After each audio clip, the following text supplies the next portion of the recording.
Hello my dear friend, welcome to my YouTube channel Mechanical Engineering Management, and this is the Basic Mechanical Engineering video lecture series. Today we are going to see one example which is based on the diesel cycle, and this is a little bit twisted problem, so my dear friend, focus over here carefully. So let's see first of all the given description. Here you can see diesel cycle. So first I am going to draw the pressure versus volume diagram of this diesel cycle. Here you can see two adiabatic process, one constant pressure heat addition process and one constant volume heat rejection process. So my dear friend, you should remember this pressure versus volume diagram for the diesel cycle. Now let's write the given description into the symbolic notation. So here it is given to you, a maximum pressure of 44 bar. So from this diagram you can understand the maximum pressure is over here.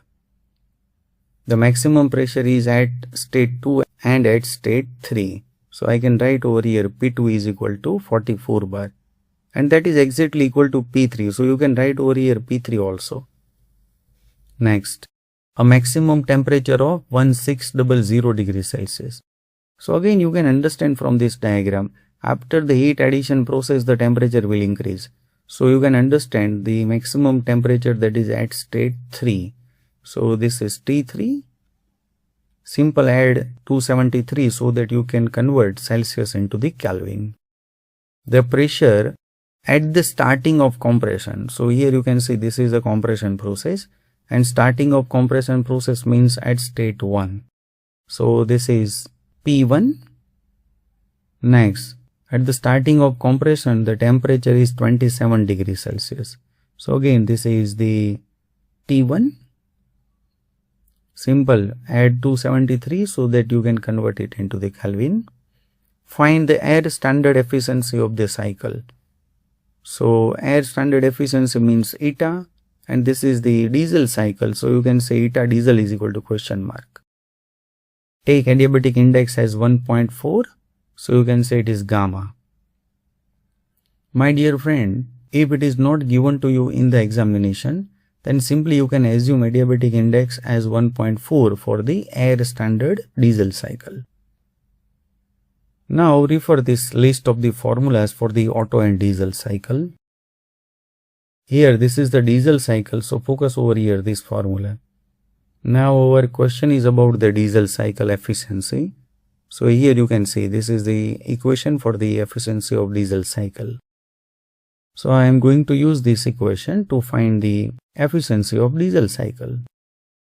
Here, if you want to find the efficiency of diesel cycle, then you should have the compression ratio, adiabatic index and cutoff ratio.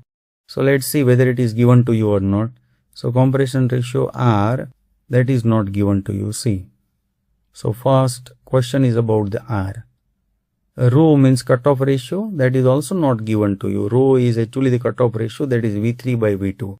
So directly rho is not given to you, and V3 and V2 is also not given to you. So first I am going to look out this R means compression ratio, and you know that compression ratio is V1 by V2. So that is the question mark. Next, rho is actually the cutoff ratio, and that is V3 by V2. That is also I have to find. Now again it is very simple, my dear friend. If I want to find the V1 upon V2, then you can see over here, this is the process 1-2 where V1 and V2 is in picture. This 1-2 process is the adiabatic process, and so that I can use these adiabatic equations. So basically there are three adiabatic equations. I can use any one. That depends on the given description. So I am going to consider the process 1-2, and for that I am going to use this first equation. Because of I want to find the V1 upon V2 ratio, and pressure P1 and P2 is also given to you. So from this equation I can find the compression ratio. Now the question is about the cutoff ratio, and here you can see V3 and V2. So definitely I should consider the process 2-3. So from the process 2-3, I can find this rho. Again, you know that process 2-3 is the constant pressure process. So you can understand combined equation is PV upon T is equal to constant, but the pressure is constant, so it is simply V by T is equal to constant.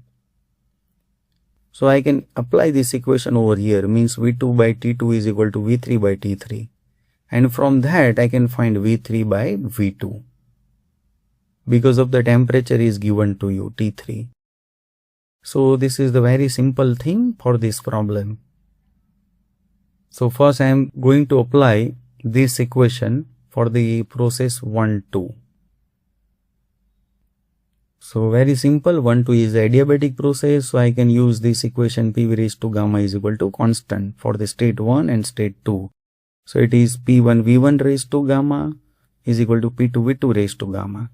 Now rearrange this term. So V1 by V2 all raised to gamma is equal to P2 by P1. Now you know that V1 by V2, that is actually the compression ratio R. So I can put it over here. R is the compression ratio and gamma is given to you as 1.4 is equal to P2 is also, you know, that 44, and P1 also you have 1 bar. So simplify this equation. So from that you can find the R means compression ratio as 14.924. So first objective is clear. Now you have the compression ratio. Now the second objective for the cutoff ratio, and that is V3 by V2. So I am going to consider the process 2-3, and this is at constant pressure process. So I can say V by T is equal to constant. So that I can say V2 upon T2 is equal to V3 upon T3. Now you know that cutoff ratio is V3 by V2. So rearrange this term which is in terms of V3 by V2. So you can say V3 by V2 is equal to T3 by T2. Now you know that V3 by V2 is the cutoff ratio. So rho is equal to.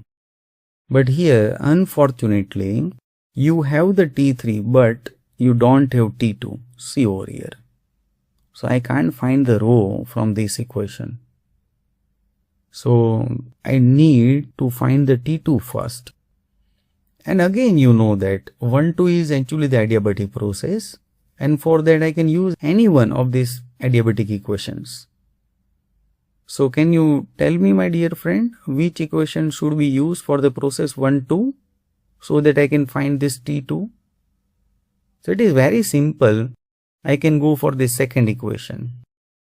Because of from this equation I can find T2, and already you know that V1 upon V2, that is actually the compression ratio. So I can apply the second equation for the process 1-2. So it is T1 V1 raised to gamma minus 1 is equal to T2 V2 raised to gamma minus 1. Now rearrange this term. So V1 by V2 all raised to gamma minus 1 is equal to T2 by T1. Now you know that V1 by V2 is equal to R, and that is now you have 14.924. So put it over here. Gamma also you have 1.4, and T2 that you want to find, and T1 is given to you as 300. So simplify this equation so that you will get T2 first. That is 884.45 Kelvin. Again T2 is the temperature, so it must be in Kelvin. So once you have the T2, then you can put it over here so that you can find the cutoff ratio. So now I am going to put it over here. T3 is equal to 1873. T2 is 884.45. Simplify this one so that I will get the cutoff ratio as 2.118. So now you have the compression ratio and the cutoff ratio. So it is very simple. Now I can use this equation where I can put the value of compression ratio, cutoff ratio, and gamma already you have 1.4. So from this equation you can find the efficiency of diesel cycle. So put it over here. So 1 minus as it is. 1 upon R means compression ratio, that is you have now. Gamma is also you have 1.4 in bracket. Rho means cutoff ratio, that is also you have. The rest of the part you can understand. Now simplify. So 1 minus as it is again, and here 1.4 minus 1 means 0.4, and in bracket simplification of this one, that is 2.86, simplification of this term, that is 1.118. Again simplify. So 1 minus as it is, and here simplification of this one, that is 2.948 in bracket. 2.86 minus 1 means 1.86, multiplication of these two, that is 1.565. Now simplify this whole term. So that is equal to 0.4032. And so that you can find the efficiency of diesel cycle as 0.5968. Again, you know that efficiency must be in percentage. So multiplied by 100 so that you will get the efficiency of diesel cycle in percentage. That is 59.68%. So this is your final answer. So make a box. Thanks my dear friend for watching this video. Kindly like, share and subscribe.